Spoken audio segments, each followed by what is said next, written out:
Welcome to Black Health Matters. I'm your host, Darryl Armistead. This is a Howard University Hospital transplant support group session led by Dr. Clive Callender, who is a noted transplant surgeon and professor of surgery at Howard University College of Medicine. Let's join today's session in progress. Mandatory faculty, so I had to forsake you for my obligation. There were four interesting articles in the Washington Post, in addition to the articles we'll talk about today. I guess the first one that was provocative was one that identified the association, or perhaps the finding of an association, between marathon runners and colon cancer. The finding was that not that they necessarily have more colon cancers, even though they did find three cancers in marathon runners who are under 40, but they found adenomas, which are the forerunners to cancers, much more in marathon runners than others. And they wondered if it was a cause and effect relationship, which could not be proven, but was suggested. And what they did find, that half of the marathon runners did have these pre-cancerous tumors in the large intestine, which would become cancers if left alone. And so the question was, why do marathon runners have more adenomas or precancerous polyps than other people? And I think this is the first study to demonstrate this association. So it's going to take time before we get additional confirmation on this. But in the meantime, if you're a marathon runner and if you're in the age of 40 or above, it's a good idea to get a colonoscopy, because one of the things about the adenomas, the precancerous polyps, is that they can be cured by just taking them out. So it's interesting, a new observation that perhaps may be an answer to why, a partial answer to why we're having so many younger people who have colon cancer long before the age of 50. So that was one article that I thought was interesting. Second article had to do with sleeping, indicating that the magic hour is between 6 and 8 hours. And if you go above that, it's not good. You go below it, it's not good. And so it emphasized once again the importance of getting enough sleep as one of the most important aspects of your life, in addition to proper diet and everything else. Getting a proper amount of sleep, more than 6 hours a night, and perhaps less than 8 hours a night is what is optimal for most people. Although the real proof of the pudding is how you feel when you wake up. You feel real rested and ready to go again, and avoiding the obstructive sleep apnea, which is the undesirable aspect of sleep. The next article, it was a great article about something we've talked about on a number of occasions, and that is getting a second opinion. When you have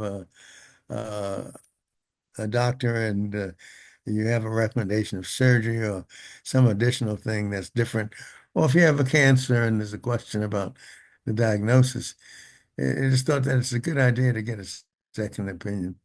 Whether they agree or disagree, it becomes important, because studies show that with a second opinion, you're more likely to get a different opinion sometimes. Sometimes it's confirmatory, and sometimes it changes the diagnosis in a third to 75% of the cases. So it's a good idea. If there's any question about whether or not you're satisfied with the diagnosis that your doctor's made, or if they're recommending surgery or the type of surgery, or if you have a cancer diagnosis, uh, uh, most insurances will cover uh, you're getting a second opinion. And some insurances kind of require that you get a second opinion. Any thoughts about what we've talked about so far in terms of the polyps and the marathon runners, and then the getting sleep, and then the idea about a second opinion? And then, okay, Dr. Perez. Good morning, family. I have something to say about all three. Um, and the marathon runners, just because my son and I are marathon runners, I mean, a runner. I did two, and last year he did one. But before the age of 40, he had perforation of the transverse colon. And all of his maternal aunts and uncles had colon cancer or pre-stages of it. We both have diverticuli. And and I would say what's kind of shocking to me with this news is the issue of, at first I said, this is something that you want to do, to run. But is it something else in us that moves us into that direction? One. And two, is it the diet of marathoners I know when I ran my two, which were close together, I could tell when my body wanted a banana. I mean, it would tell me before I was thirsty. It's an in tune thing that I had with my body. When you run that kind of distance, I knew when I needed a starch, you know. um so anyway, that's about marathon runners. And the one about second opinion, and this is from the standpoint of historical relationships that Black people have had with their physician. And the system is completely changed now. But it was almost like a patient doctor trust relationship, so that many of us, including, were less eager to let the doctor think that you didn't trust them with a second opinion. The value of the relationship might have trumped intellectually what you thought about a second opinion. And how can we address that in the community now, given the almost disintegration of trying to build patient physician relationships? Thank you for your comments. Darryl? Yeah, on the topic of marathon running, I've run 18 marathons, and I tend to grow polyps that show up on the colonoscopies. You know, they're precancerous. But I did some reading on that article too about marathon runners, and it kind of proves a point that moderation is good, because the ones that had the most likelihood of growing the polyps were the ones that ran multiple marathons in a short period of time. Uh, so, at one point I ran 7 marathons in 13 months. Uh, Probably not a good thing. So it kind of proves the point that moderation is good. But of course, marathon running itself is an extreme sport. So it's even a single marathon is not a moderate activity. Yeah. Thank you. Thank you. Any other comments before we talk about the last article, which is an article that addresses what are the things that you should do to allow your uh, brain to, as you age, to be at its best. Often, we've talked a lot in terms of the things that we should do as we age, and this article just identifies about uh, 5 or 6 steps that they none of them are new for us, but still just to reemphasize some of them. The first thing they talk about is diet, and a plant-based diet is one of the first recommendations, emphasizing the importance of fruits, vegetables, nuts, beans, grains, seafood, and olive oil. And then the next thing that we talk about as well is exercise. Uh, we know that engaging in aerobic exercises increases the prefrontal cortex, and gives a hormone that promotes the growth of the neurons in the brain. And so exercise along with the diet are great. And then the third thing that they recommend is not surprising to us, is learning new skills, you know, whether it's chess, checkers, or or any new learning how to play the piano, how to play the trombone or whatever, or becoming an artist of sorts. I think any of these new things that challenges your brain is good for you. And then, of course, they remind us again to get that 8 hours of sleep that you need to clear the metabolic waste from your brain. And then the subject that I always include, but is rarely included in most articles, is the importance of meditation. I think meditation is just as important as exercise, and it probably should be done for an equal amount of time as exercise because it increases the cerebral blood flow and strengthens the neuronal connections in the brain. And then, not the least of things, is finding a purpose in life, and, and having a purpose in life, and makes a big difference. So putting all those together uh, are the things that, as we age, protects your brain and keeps it healthy as you age. And so I open the floor for any concerns or questions about ways to protect your brain as you age.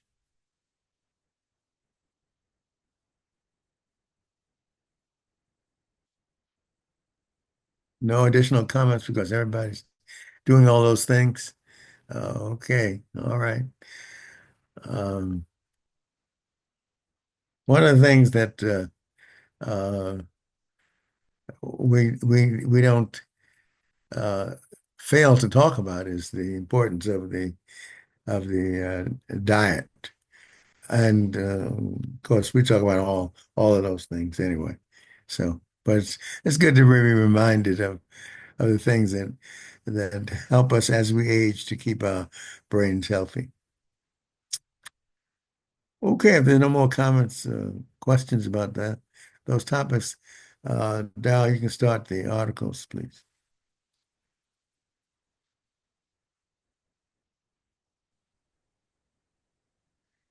Yeah, this is a big problem that in Congo, Africa, and other parts of Africa, uh, Ebola has resurfaced and is killing people. And so, if you're from Africa and you're returning, and especially if you're from Congo, uh, you have to come back to the United States via uh, Dulles Airport so that they can test you and retest you.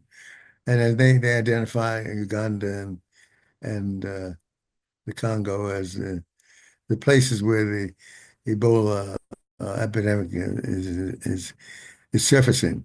Been some deaths and uh, have been some recoveries as well. But one of the first steps we are taking is to having those people who have been to those areas to be specially evaluated before they return to the United States. Any comments or questions about that? I haven't identified anybody. Of course, there was a lot of, of talk about an American physician who uh, wasn't allowed to come back for a while because he actually had Ebola and is still recovering from the effects of Ebola. Any comments or questions about that, Darryl? Yeah, it said this is a different approach to prior ways of containing possible pandemics. They used to have at least 5 different airports. Now they're just restricting it to Dulles. And the idea is that they want to protect Americans, but they say in the past, the approach was first um, to do things to prevent spread of the disease at the origin, so it didn't spread beyond their international borders. So we're less interested in helping other countries deal with their problems right now. We just don't want it to come to America. Thank you for sharing. Dr. Perez? To that same to that same note, the World Health Organization has spoken to the fact that the absence of the American epidemiologists and their network contributed to the thousands of people who died from Ebola. So it was as if a major chunk of the global epidemiologic system was desecrated when Orange Man became president. And that is very significant. We are not just talking about this country, but our global effect. Okay, thank you for sharing. Any other comments? Because this is a, a, a, a fatal illness, which, if not treated appropriately, will become a pandemic and kill thousands of people. Okay, let's go to the next article, please. This is here again, we're talking about antidepressants in pregnant people. And of course, we had the fear of autism, but and ADHD. And this article says that autism and ADHD are not caused by the antidepressants that are used in pregnancy. And it also is important to recognize if you have depression that it does need to continue to be treated while you're pregnant. But all of the studies are negating the fact that it is the cause of autism or ADHD. Any comments on this? Because as we know, anxiety and depression are very common. Darryl? Yeah, the reason why this became an issue is because of misinformation on social media. Um, there were some early observational studies that lacked careful control groups, which led to confusion, and they spread this myth about antidepressants in pregnant women causing autism in children. And so now that they've done more research, it's, this article is debunking that myth, but it still persists in social media, where you have a lot of people refusing to take antidepressants during pregnancy, and that can carry serious risks such as preterm birth, impaired bonding with the child, and postpartum relapse. So, unfortunately, this is social media getting in the way of good medical research and facts and science. Thank you for sharing. Any other comments before we go to the next article? Oh, Dr. Perez? To that end, what do we do about it? Because as it relates to social media, how do we how do we become the trusted voice? How do because we can see what's happening with media that you're only left to subscribing to what you want to hear. Well, you raise a very interesting question because it is felt that misinformation is the number one problem that we face in this in this decade, and uh, countering the negative effects of misinformation is probably the biggest issue we have today. But I don't know any way of overcoming it. But this is already identified as the most critical issue of the day, is correcting the many misinformations that occur as a consequence of social media. Any other solutions? Okay, I would just go to the why there's so much misinformation available. It's part of a playbook for any authoritarian leader. They want to create distrust in all institutional um, authority. And so, if it's coming from the medical community, they don't want the public to trust the medical community. Things like the CDC, National Institute of Health, and so the reason why they want to sow mistrust is so that they want the reaction of the people to be only to trust the leader, only to trust what comes out of a presidential administration. And so that's the reason why discord is being spread. So the solution would be to change the government style. Uh, you know, uh, to get to a new government that restores trust in institutions. Thank you for sharing. Very good point. Very good point. So, as you mentioned that we're right in the middle of voting again and trying to make some changes in the current administration, which would be a first step forward. Okay, I don't see any other hands. So let's go to the next article, which again is something that actually Darryl has talked about forever. The fact that the common food preservatives are linked to major heart problems. And these preservatives, sodium nitrate, potassium sorbate, citric acid, and ascorbic acid, increase cardiovascular risks, 30% higher risk of high blood pressure, and ultra processed foods. Again, the dietary habits are something we pay for uh, with increased cardiovascular uh, diseases. And of course, hypertension, arteriosclerosis are prime among those areas, heart attacks and strokes.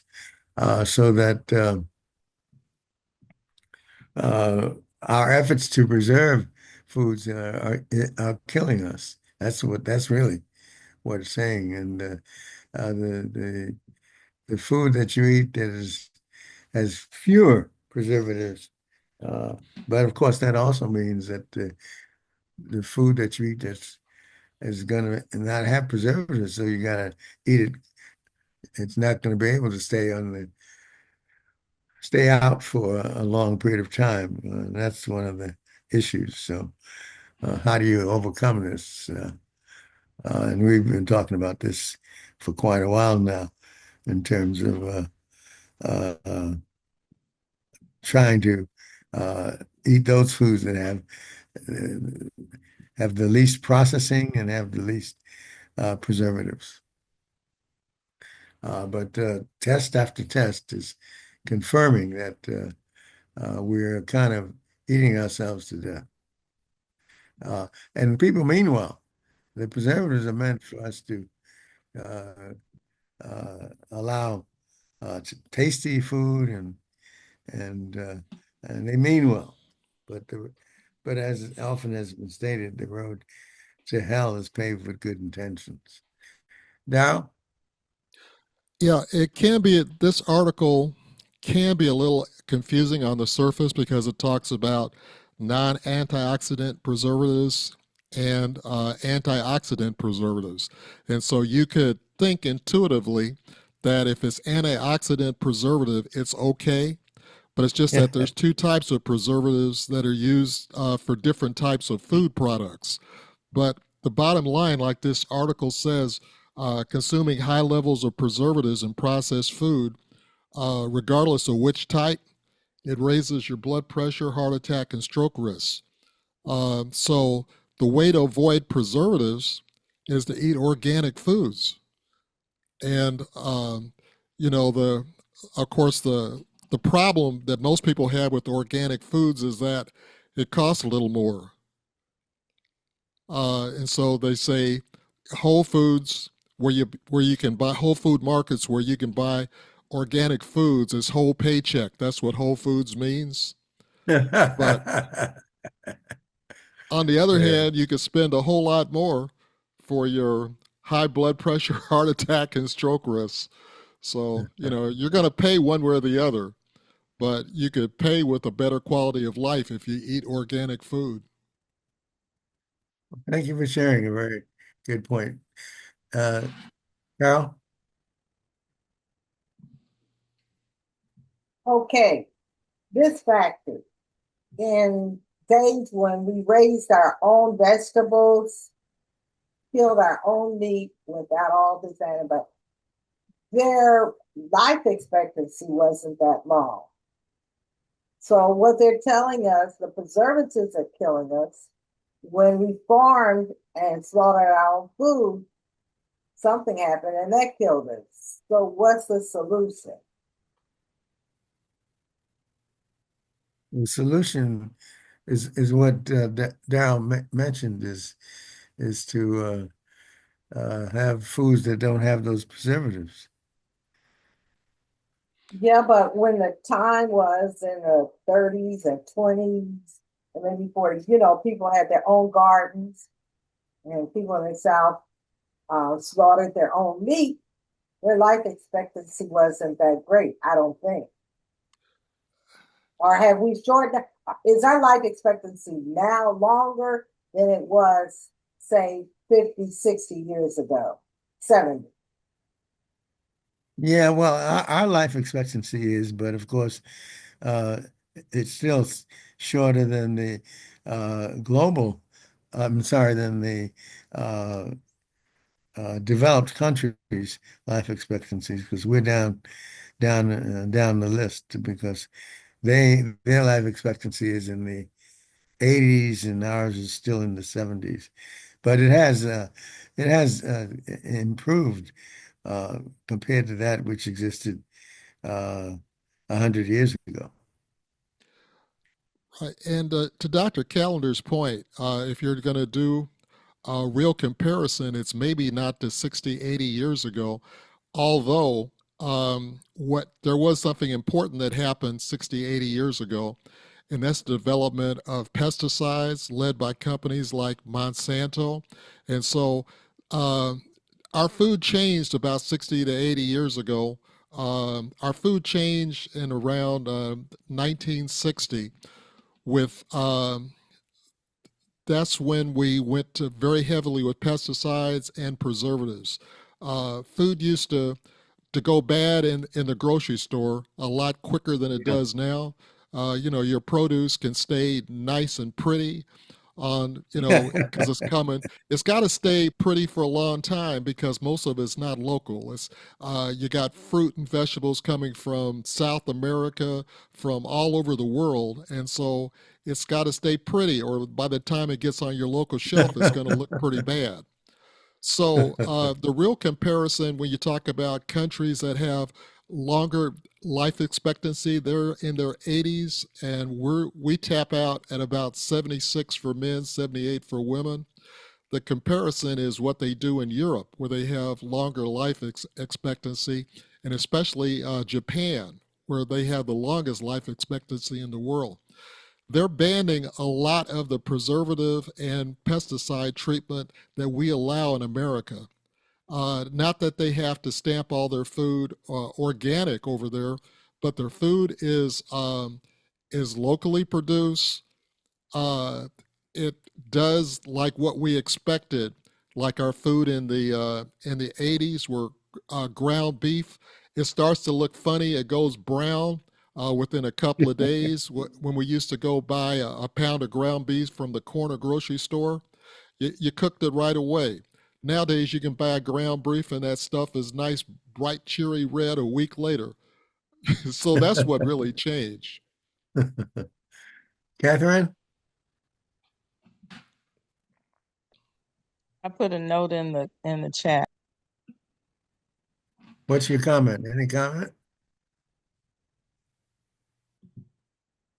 Any comment? I put a note in the chat. What does the note say? In Europe, they In have fresh market places and have very small refrigerators and go to the market every day. Very true. Okay. Any other comments? If not, we'll go to the next article. just saying that they eat mostly fresh vegetables and meats and protein every day rather than keep it in the refrigerator. That's why their refrigerators are so small. You go to a apartment looking for this large refrigerator, they don't have them because they shop every day for fresh food and cook it every day. Thank you for And sharing. that is such a good thing that they walk everywhere, including to the market every day. And we drive. Thank you for sharing. Very good points that needed to be shared. Or Uber deliver.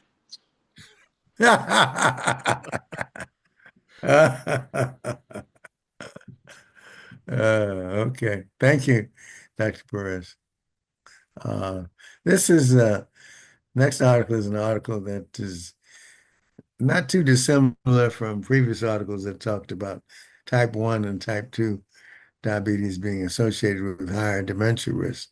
This article just points out that regardless of the type of diabetes, that the incidence and the risk of all-cause dementia is higher, whether you're a type 1 or type 2 whatever diabetic, that it is associated with cognitive decline and dementias. And we have the varying dementias, as we all know, Alzheimer's being number one and Lewy body dementia number two.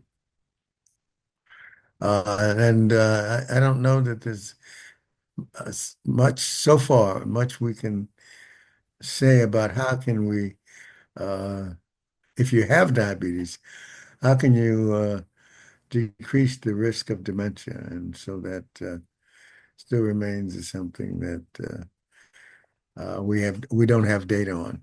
We just have data on the fact that if you got diabetes, the likelihood of dementia is greater.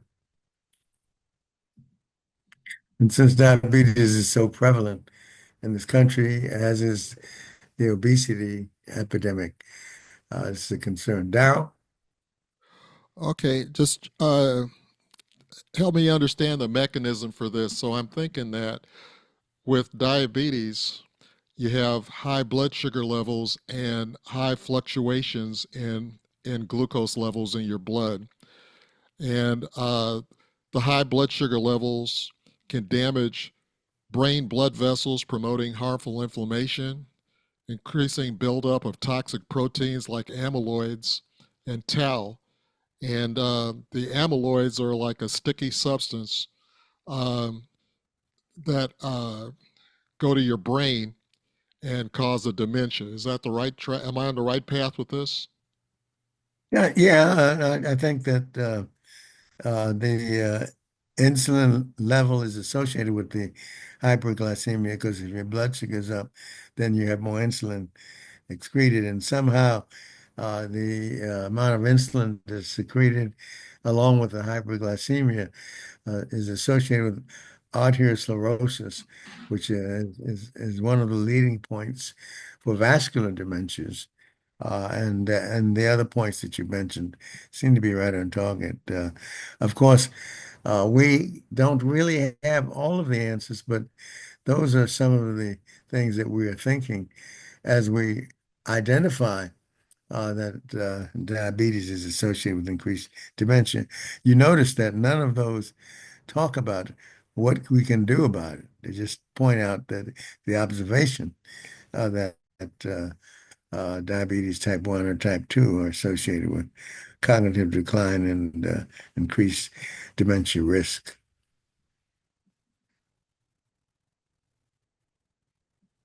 And so we look forward to studies that it can identify, as you are pointing out, the mechanism of action of how the diabetes and how hopefully keeping a hemoglobin A1C that's normal can decrease the risk of the dementia that is associated with the diabetes.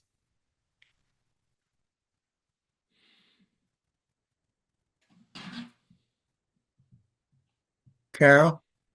I like this article because at least makes it, I guess the first step is to be aware. And I have seen this in a couple of instances, just one recently, where their number, the sugar numbers have gone up and et cetera, and their cognitive issues have taken effect. And I was wondering what is affecting all of a sudden they go downhill. And in another instance, I also saw that. So that gives an explanation on why I see someone going down quickly with their cognitive skills. And it was, if this is true, there's um, diabetes has a lot to do with dementia. Because I've seen that just recently. Their numbers go up and diabetes, and it just seemed like they just took a turn from the words as far as their memory and etc. I don't know if anybody else has ever noticed that. Hey, thank you for sharing. Any other comments about this interesting article? If not, we'll go to the next article.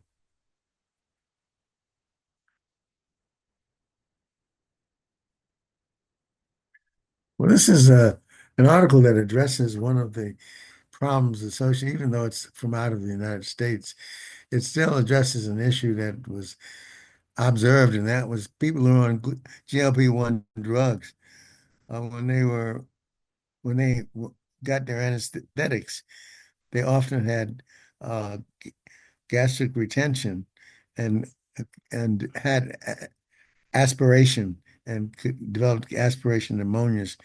And so one of the things that was brought up was that this is a particular problem for patients who are on GLP-1s. And so before surgery, should you need to stop the GLP-1 drugs or continue them, or how do you avoid the gastric retention and the aspiration that is associated with the use of these GLP-1 drugs that have been so effective at reducing diabetes and obesity?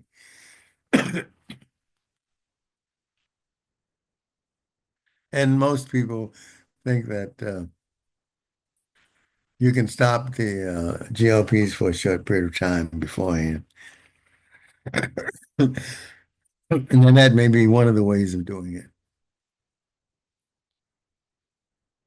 But it is a problem that has been recognized, and we are still searching for ways to uh, decrease the residual gastric volume that leads to the aspiration that may occur if the drugs are not stopped.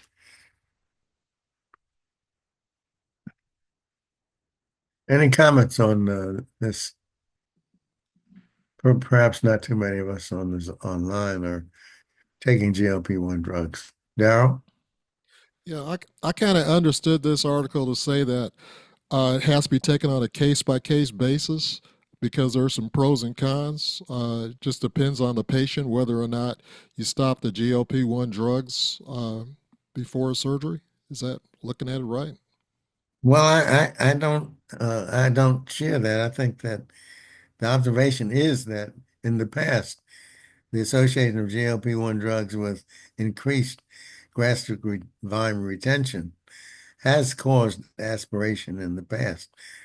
Now we're looking at it differently to try to identify whether or not it is a general situation or whether it's something that applies uh, one patient at a time. But I think the general conclusion was that the GLP drugs did expose the patients who take it who undergo anesthesia to have an increased risk of aspiration. And aspiration gives you pneumonia, and that's a complication that you want to avoid. So it's something that you should be aware of the fact that if you're on GLP-1 drugs and you're going to have surgery, that you need to consider uh, stopping the GLP-1 drugs before you have the surgery.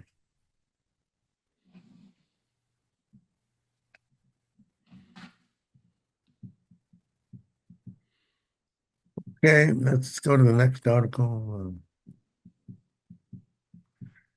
The Heimlich maneuver, well-known maneuver that has uh,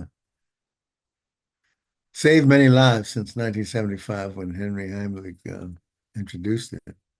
Um, since then, there are a number of anti-choking uh, devices that have been used, but none have been as effective as the Heimlich remover. And this article describes exactly what you do with the Heimlich maneuver, talks about the compression on the back first and then compression on the front to try to uh, get the obstructive food particle that is killing the patient. And I think this article is an excellent one in terms of telling people exactly how to carry out the Heimlich maneuver and also what to do before using the Heimlich maneuver. Any questions or comments about it? Have any of you had the occasion to use the Heimlich maneuver? I know uh, I had to use it on my wife early on. I think we went on a boat trip and she was talking and eating and had to use the Heimlich maneuver to save her life. But how many of you have any of you had the opportunity to use the Heimlich maneuver?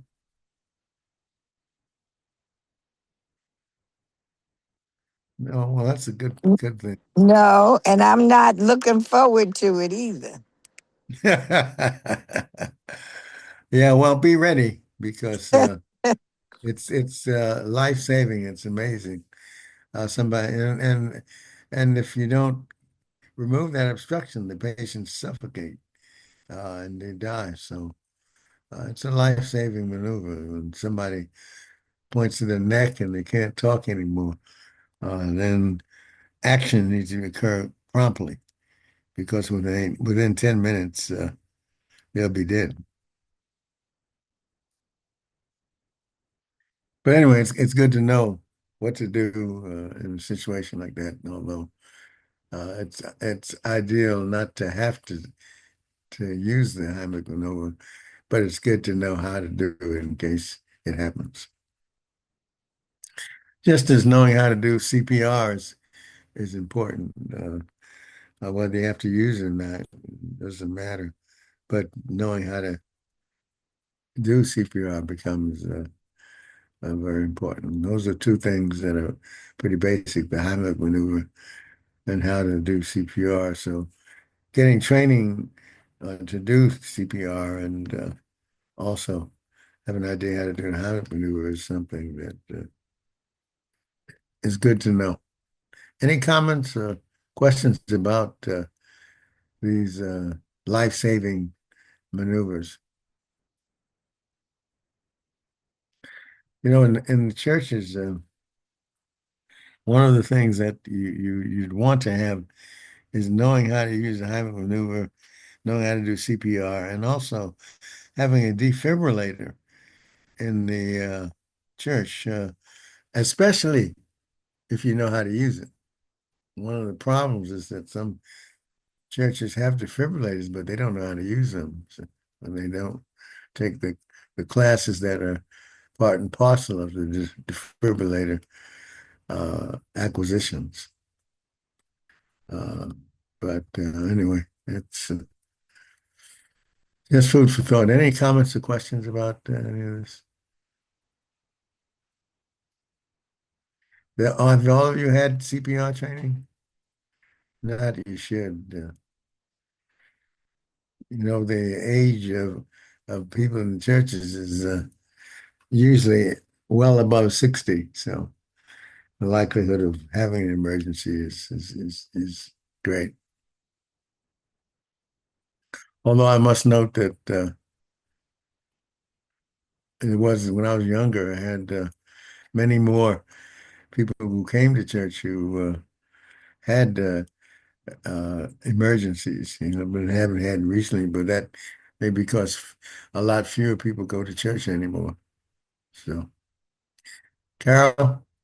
I was just wondering, why church assembly is it produces more anxiety, health related, because you can go to the movies or to a long concert and etc.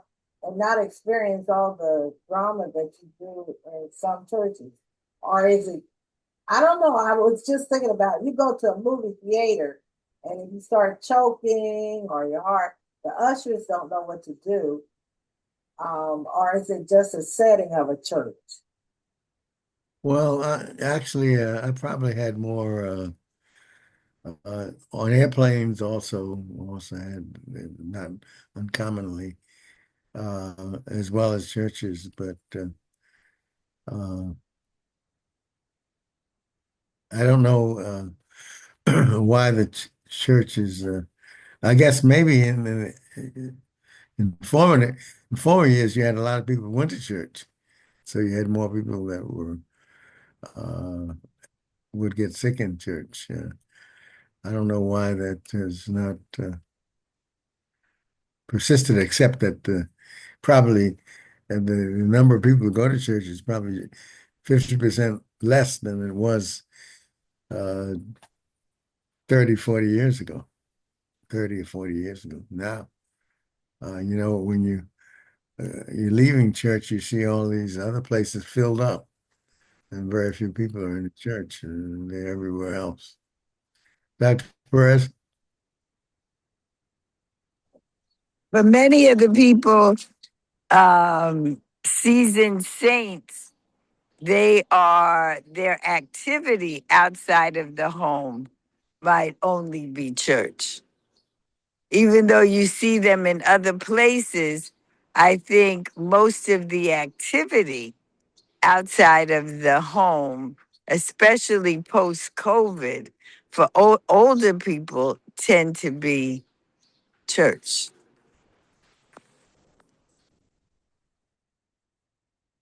Any other comments about this? Any questions or comments? Well, I see in the rituals, especially in some denominations, they're more exerting. And I saw more people falling out in church within an hour or 2 hours than I have seen at any other venue that happens. And maybe somebody else can think of something else that they're assembling. And when I was younger, it was people of all ages going to church, and their shoutings or exuberance, something made them fall out more than any other thing. Even people that go to concerts and they're falling out like that, it wasn't as serious as I saw it in church. It's just my observation. I don't know if anybody else has ever observed that. My observation in different venues.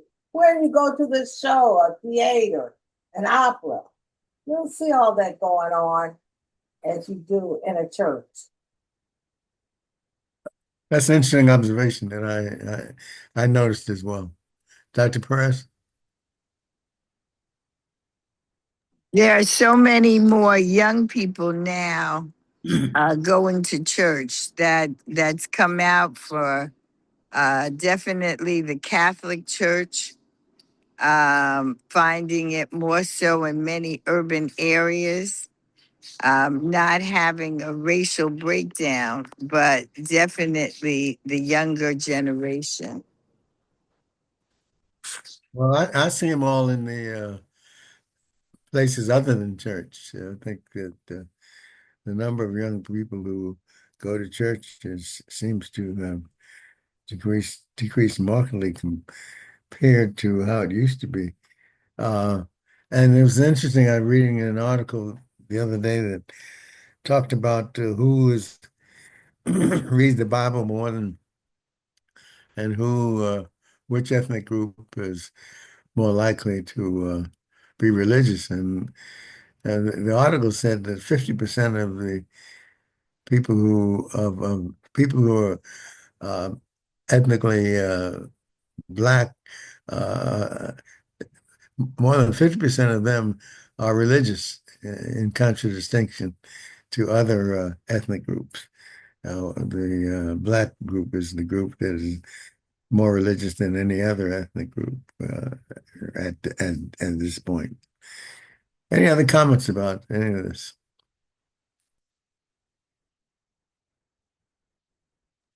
We still have, I guess, Sundays is still the most segregated day of the year, in which uh, groups tend to be similar wherever they are. Any other comments about any of this? Just one more. I'm thinking that certain denominations have more, when they have more emotionalism or their doctrines than the ones that are just solid, starting with the Catholics at top, where you're just kneeling and standing, but there's no release. More blacks attend church because there's more persecution. And the others, I think persecution come into that, racism and etc. The trials and tribulations, as they say, causes you to go to church more than if you just got a sweet life and everything is going your way.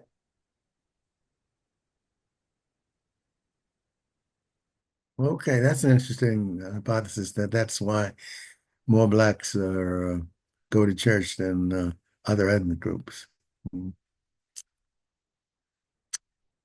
Okay, no more comments. We'll move on to the next article that identifies that higher dietary fiber lowers the dementia risk. Here we go again. It's what you put in that helps you uh, decrease the bad things that happen to you. And here, the more fiber you have, the lower constipation rate, uh,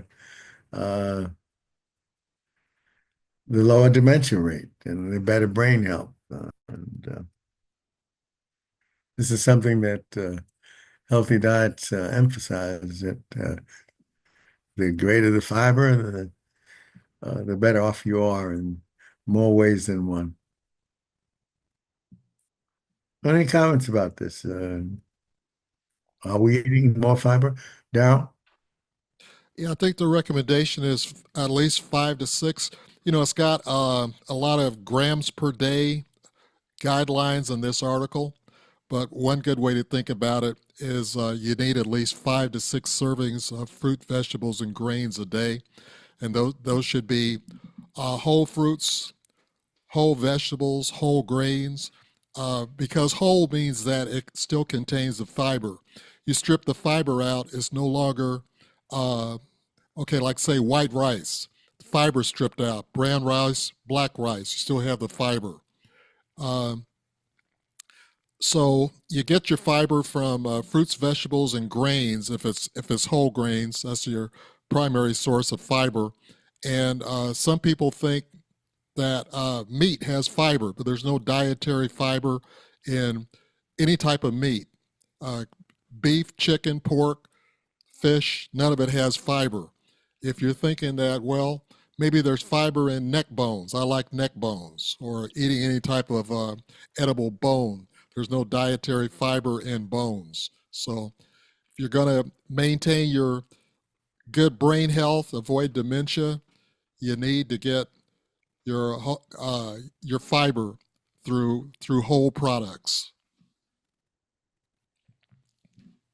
Okay, any other comments? Because this is an important point that we need to share.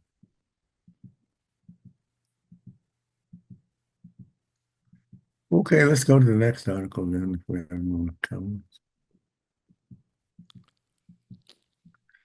This is an interesting article that says the more vitamin D that pregnant women take, the better off their children's brains are. This is something that is relatively new to me, and I think we need additional confirmation studies to authenticate this. But it's interesting the role that vitamin D can play in pregnant women.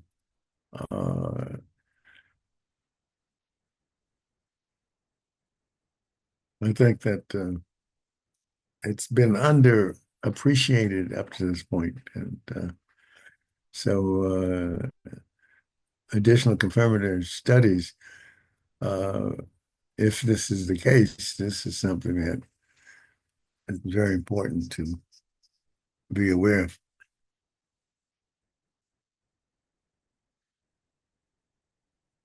Here again, knowing what your vitamin D level would be important. Janice? This is one of our topics many times, vitamin D. And vitamin D has always been a deficiency with me. And for years, my level was 20. I was told the range is 30 to 100. Finally got up to 33, but it's been monitored by my doctor for years. And for me, he said, this is good. We'll just keep monitoring. This week, my sister had a doctor's appointment with her primary care doctor. And she said that he became hysterical. What is going on with you? Have you seen this doctor, that doctor? Are you tracking this? She said, what's the matter? He said, your vitamin D level. Dr. Callender, her vitamin D level was 6. Wow. That's what I said. Wow. I mean, all these years I told her I've been talking about my vitamin D level.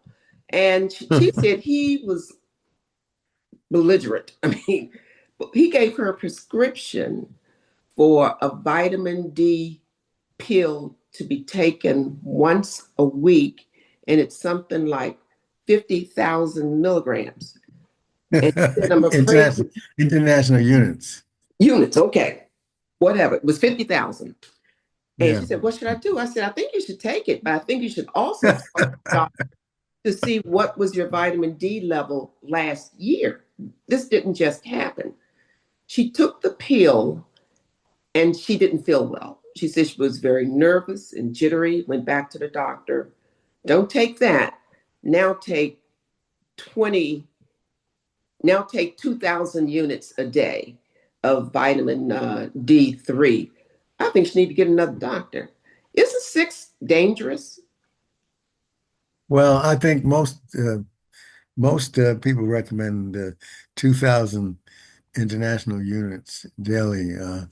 The number you mentioned originally, you said 50,000? Oh, he wanted her to take 50,000, whatever the measurement was, 50,000. I remember that number. Yeah, It went down. that's pretty high. That's Yeah. pretty high. He was trying to quickly build it up, but Yeah, but I mean it just that's didn't a work little for her. that's a little too fast. Yeah, yeah. But Yeah. with that number being six, I know of someone a few years ago and his D level dropped drastically. And even during COVID, they mentioned track your vitamin D level. It relates to, I think, white blood cells, lowering of white blood cells. Anyway, a friend of mine, his drop turned out he had prostate cancer. So I was a little nervous for her. Number six just seemed dangerously low. Yeah, it is. And of course, vitamin D deficiency is associated with a number of other illnesses. Catherine, you have a comment? I I went to the doctor for my physical, and she was prescribing me the vitamin D as well.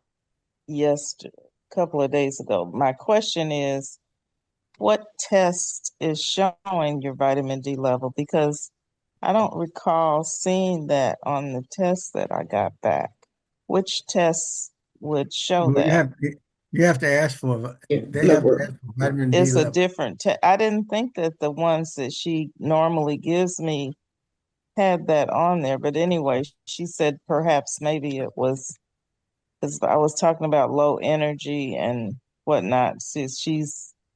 She told me to take the vitamin D. She's going to check back in 3 months, and she does have some labs that I have to have before I go back.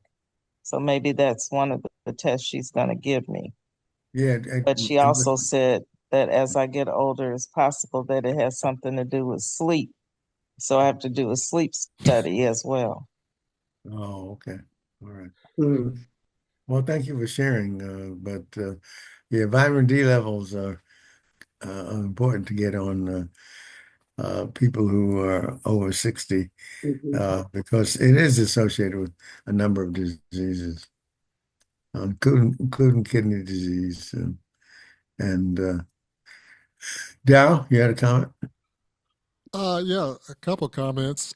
Those 50,000 international units, when that's prescribed, is usually when you have a high deficiency. Um, and so that's usually prescribed once a week. Mhm. Um, there's a lot of benefits to getting your vitamin D regulated, such as if you're deficient in vitamin D, you probably have problems sleeping 8 hours a night. Um, Vitamin D deficiency can contribute to nocturia, getting up in the night to pee, which interferes with restful sleep. But it's important to work with your doctor to get it under control and to find a good supplementation regimen because it's easy to overdo it and get some vitamin D toxicity from too Mhm. much because you can order vitamin D from Amazon Mhm. and uh, and take too much of it and cause some kidney damage, elevate your creatinine levels. So it's important to work with your doctor. I think there's choices. Can you do vitamin D every day if you don't have a severe deficiency, as opposed to once a week? Uh, if you can work it with your doctor where you can supplement it every day, I think you have a better chance for getting restful sleep. Uh, because if you get your vitamin D in order or at a proper level, I think you have a much higher chance of getting that 8 hours restful sleep, which could help in so many ways. Yeah, my doctor's prescribed for me 2,000 international units D3 Mhm. daily. Mhm. Uh, but when you're vitamin D deficient, then you're right. You do need higher doses. Mhm. Any other comments as we talk about this uh, level, which as Dal has identified as has been associated with many diseases, including kidney disease. And so having a normal vitamin D level is important. Betty Blaylock. Yes, good morning, everyone. Um, what are some of the foods that you can eat that, so you were talking about taking a pill, but I don't like to take pills unless absolutely necessary. So what foods are good for vitamin D? Well, of course, sunlight is great for vitamin D. What was that? Uh, sunlight, sunlight, uh, is great for vitamin D, and I think they mentioned salmon is great for vitamin D. Egg yolk, and there may be other.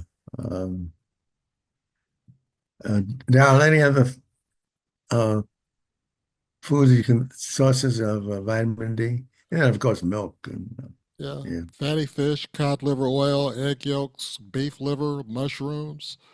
Um, mushrooms. That's right. Yeah, some plant-based alternatives would be oat milk, almond milk, orange yeah, juice. Orange juice says, well, okay, if you have a choice between orange juice and oranges, eat oranges because then you get your fiber with it. And that's right. roughly 100 international units of vitamin C per cup of orange juice. Thank you for sharing. Okay. Any other comments or questions? Yeah, Dr. Pam Coleman was on a couple of weeks ago, and she was saying uh, that the recommendation uh, was to get at least 30 minutes of sunlight every day. And Yeah. the more darker complexion you are, the more you may need over that limit. Thank you. Very good. Okay. Any other comments? I don't see any other hands. This is an article that is very similar to the one we talked about at the beginning of the session, which identifies the association of adenomas, the precancerous polyps that, for reasons we were unclear of, are increasingly associated with those people who run marathons. And what was surprising was that the number of the people who were under 50 who had these polyps, actually, the article that I talked about had three people with cancer of the colon who were under 40. And we have recently been talking about the fact that colon cancer has increased in people under 50. And this association of polyps and adenomas with colon cancer, something that is now well known. And so this article is a timely one to address getting colonoscopy for those people who run marathons to see if they have uh, polyps or adenomas that can lead to colon cancer.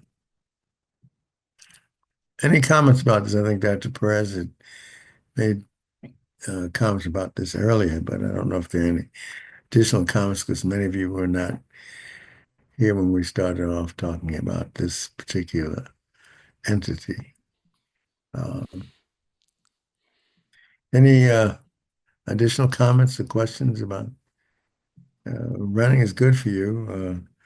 Whether this predisposes you to have more polyps is a question that remains for many. Darryl? Yeah, I'd say running is still good for you, but the best running is if you're going to run races, 5K or 10K, uh, marathons. The more I learn about them, and I did a lot of them, I'd say it's way too far to run. Thank you for sharing. As a marathon runner, thank you so much. Yeah. Any other comments? I guess there are not too many marathon runners on this program. So, yeah. Okay, well, let's go to the next article. I bow to you. 18. That is magnificent. Magnificent.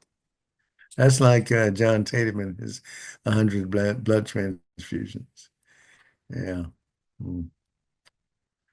Now, this is an article that says migraine with aura is linked to middle-age stroke risk. I don't know too many people with migraine with or without aura. So, Dr. Perez, you have any association with this patients with migraine and an aura who have an increased risk for stroke? I wasn't aware of this. No, I wasn't aware of this before reading this article. Hmm. It doesn't have any idea, doesn't say anything about what you would do if you have migraine and an aura to prevent yourself from having a stroke. But anyway, it's interesting observation that needs to be followed up by identifying things that they could do to prevent themselves from getting strokes. Since this observation, it's a relatively new observation, though, I think. Darryl?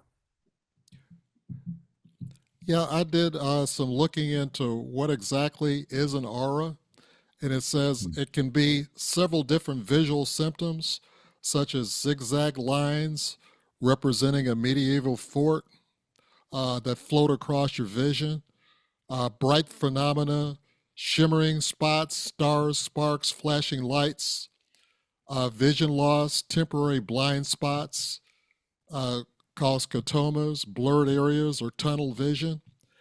And, when they say that migraines with aura could lead to ischemic strokes, um, some of that temporary blind spots or a temporary blindness in one eye is a TIA, Right. Yeah, that's and not usually TIA is very serious. Temporary ischemic. Uh, it's not accident, but yeah, anyway, also you also can have auditory uh, uh, things that you hear that suddenly occur before right. you have a stroke, before you Yeah, have a migraine. the migraine auras can be tingling pins and needles that start from the fingers and mouth, slowly spread up the arm or face, uh, speech or language difficulties. But, all of this is pretty serious because if it's a TIA, and that's when you go Oh, blind in one eye for a few seconds, but then your vision comes back, and you say, "Oh, I don't know what that was. It's no big deal because my vision came back," and it's because there's a clot that went to the artery that supplies blood to your eye, and that's when you went blind. The clot dissolved, but you're in a state where you're producing clots. One goes to your brain. Now you got a stroke.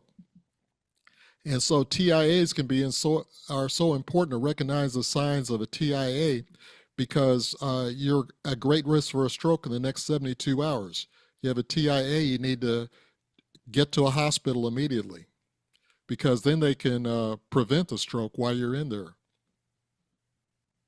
there's been an association of within a year, if you have a TIA, there's a greater than 50% likelihood that you will get a stroke. So it's important if you have any of those symptoms that Darryl spoke about that you get care, go to the hospital and get care. Any other comments or questions about this very important topic?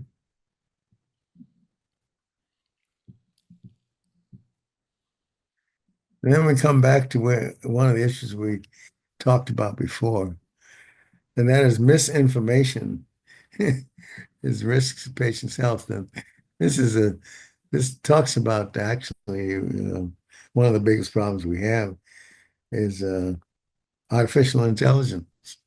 We talk about the media, social media, but we also have AI, which also is giving misinformation as well. And so uh, social media as well as AI have to be checked because uh, some studies have identified that 50% of the AI information is not accurate. And I think this is temporary because in the long run, as we have better AI, then that will be less of an issue. But right now, it is one of the sources of misinformation, artificial intelligence, as well as the social media. Any comments about it? And this is thought by many to be the most important negative issue in the world today is misinformation, social media as well as artificial intelligence. It is anticipated that with time and as we have better AI, that will not be the case in 10 years from now. But right now, it is along with social media one of the sources of one of the common sources of misinformation. Dr. Perez? Significant enough for the Pope to speak about it, to tech and the importance of the ethics associated with AI.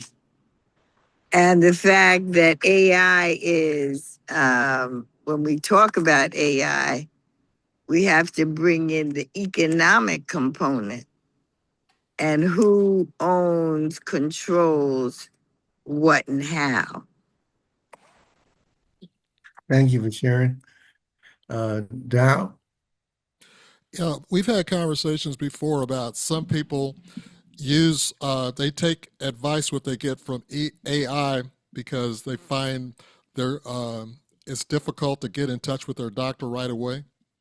Um, but a lot of doctors have portals these days where you can send them a message on whatever your issue is, and you can get an answer back very quickly. Uh, and so the doctor could put you on the right path if it's an important issue. If it's an important issue, they can get you in right away. But I would say you might get information, but rather than going with that information, check it out with your doctor first. And if time is of the essence, use a patient portal where you can message your doctor. And you can always go to an urgent center or an emergency room uh, if you really have other problems. Um, Betty Blaylock. Yes, I just one comment, just the fact that it is artificial intelligence. So artificial to me sends a sends up a red flag. So I'm cautious anyway because it does say artificial. So Okay. Any other comments about this, which is thought to be the number one problem of the day? Okay. This article is once again points out plant-based foods may help lower the risk of high blood pressure, which is one of the commonest problems we have today. I think when we talk about cardiovascular disease, we're talking about hypertension along with other arteriosclerosis and other factors. And for the most part, it's associated with patients not taking their medications properly, and also about the fact that they are not having the proper diets. Uh, Foods like beans, lentils, and tofu help lower your risk of developing high blood pressure. And I think the food we eat is a very important problem along with obesity, which we uh, don't cease to talk about. Any comments about this article which points out that peas, lentils, chickpeas, and beans are a good way of increasing uh, the foods that prevent you from having hypertension. So that's one of the things that you need to do, as well as reduce your salt intake and take your medications when you need to. One of the biggest problems we have is those patients who know they're hypertensive don't take their medications as they're supposed to. And as a consequence, they do not have their blood pressure controlled. And that is one of the biggest concerns with the management of cardiovascular diseases. Any comments or questions? Is something we talk about every meeting, but I don't know if you can talk too much about it.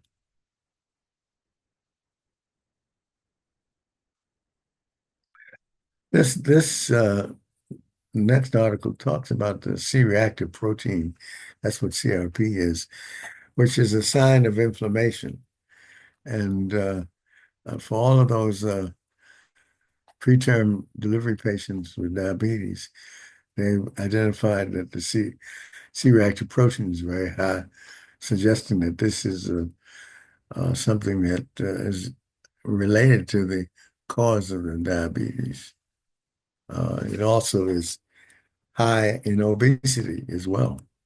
And so, because many consider obesity as an chronic inflammatory disease.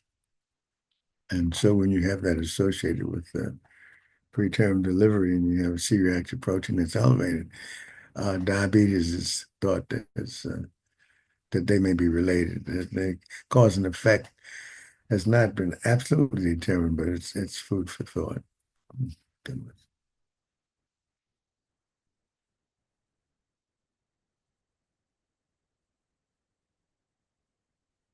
Okay, let's go to the next article.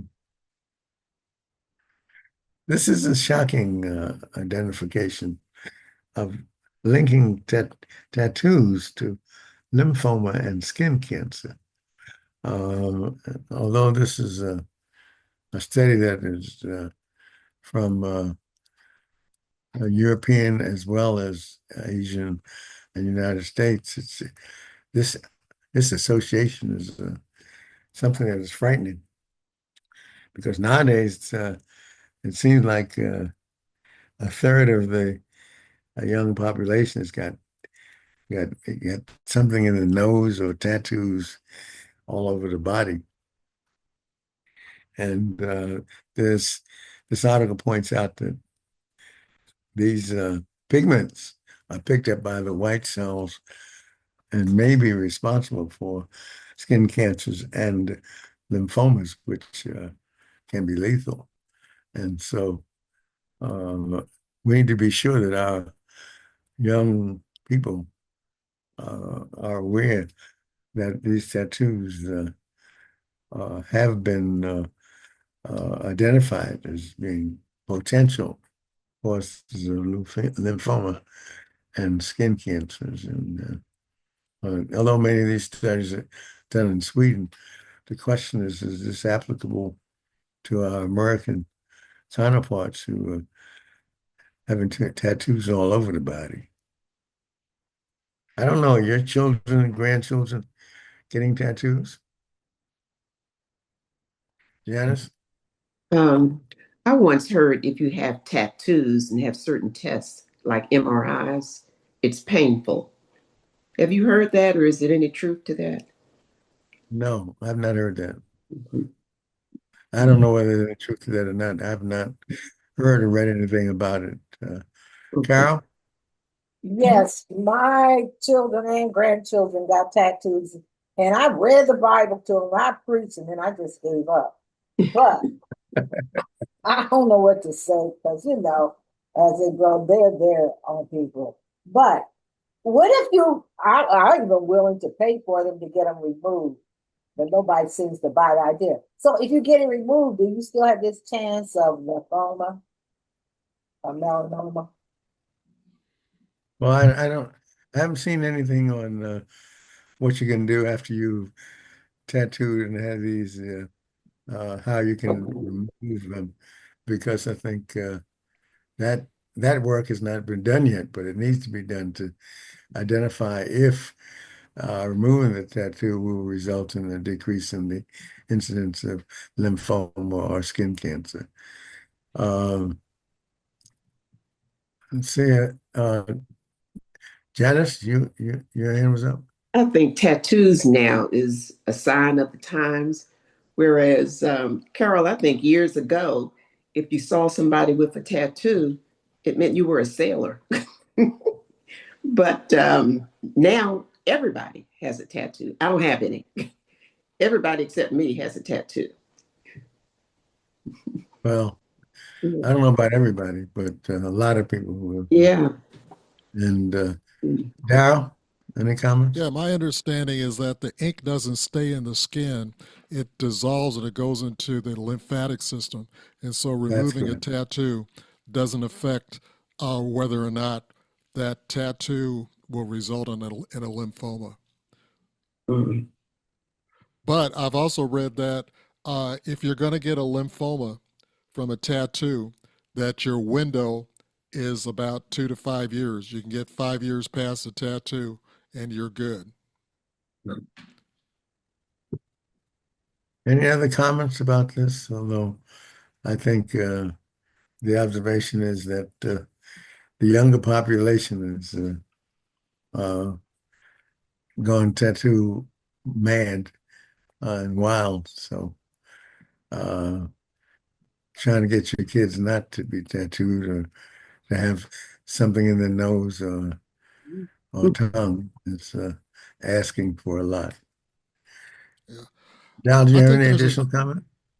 Yeah, I think there's a good conversation that parents can have with their children starting early. I'm talking about starting 6 or 7, that early, about peer pressure and um about how you don't have to be a crowd follower, the importance of being an independent and free thinker, not going along with the crowd, because um, you have to start early developing resistance to peer pressure, because we've got some adults that are still subject to peer pressure. They've got to wear the same fashion, they've got to get the same tattoo because all of their peers do. And it's, the following the crowd doesn't show a critical thinker or independent mind. And that has to be more valued in children than following the crowd. Okay, thank you for sharing. Janice again? Yes, Darryl, that's one of the main things I told my granddaughter throughout school. Peer pressure is terrible. Be a leader, not a follower. Going away to college, don't forget, be a leader, not a follower. I did a long letter to her last night just about life and how proud I am of her. She's taking me to lunch today. And honestly, that's one of the things in the letter. You remembered what I told you. Be a leader. She's great. And I believe that you have to start very young, encouraging them to think for themselves. Thank you for sharing. Thank you for sharing. Yeah. Okay, I think this will be the last article. So thank you for coming back. Sorry I missed last week. It's good to have you with us today. And see you next week, God willing. Any other closing comments? Thank you so much. Thanks, Dr. Carol. Everybody stay safe. Always Yes. informative. Thank you. Mhm. Wow, why were we so short? It's 10:30. Oh, okay. I'm looking at the wrong watch. All right. Hi, Kathy. Hi, Janice. Hi, Carol. I said time Everybody. flies. Hi. Hello. Love you. Fine. This is the after dinner talk. Yeah, this is my after. I can't stay after the day. I got a busy day. Love you. Bye-bye. Bye. Bye-bye. Bye-bye. Bye-bye. I'm saying hi and bye. 'Cause I Oh. gotta. Oh, you all dressed up. Yeah, that's what I was doing while you didn't see me. I was getting dressed. I'm So- glad you had the camera off. One time we had somebody dressing and they forgot to turn the camera Oh off. Lord, no. And we had a hard time trying to call it. Turn your camera off. Yeah, so I'm getting ready to hit the street. Oh, okay. You all have a good day. You too. And I got wish your buddy a happy birthday. His birthday is Saturday. Oh, what birthday is this? Charles, what birthday is this? 4 and 3. 4 and 3. Oh, he's just a young pup. Happy birthday, Charles. Darryl said happy birthday. Thanks, Darryl. Happy birthday. Thank you. Yeah. You going dancing? He what? Going dancing. Can't stand up. No, I get ready to say he can't walk, let alone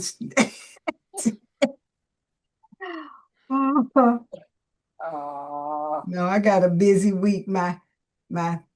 One of my great grands is going to her prom tomorrow. And she's leaving from my house. You know, they do a whole ritual now when you go to the prom. We're gonna learn one day. So it's just crazy. I do it on my hold phone. on. Let me call you right back. Okay. I'm gonna tell I just gonna hit it and just That's just where do everything. I got some running around to sure. do Take to it with get me. ready for that. And today is my brother's Want to super birthday, good and I'm day. going to see him. All these June babies. Yep. So I got a busy weekend. Oh, okay. So I'm gonna run now. Okay. Go to the store. So you all have a great weekend. And I will see you next week. Oh, okie dokie. All right. Okay, baby. Okay. All right. Talk to you later. Gotta go walk my dog. Ben. Oh, walk ain't your that dog. nice? Bye, Pearl. Bye.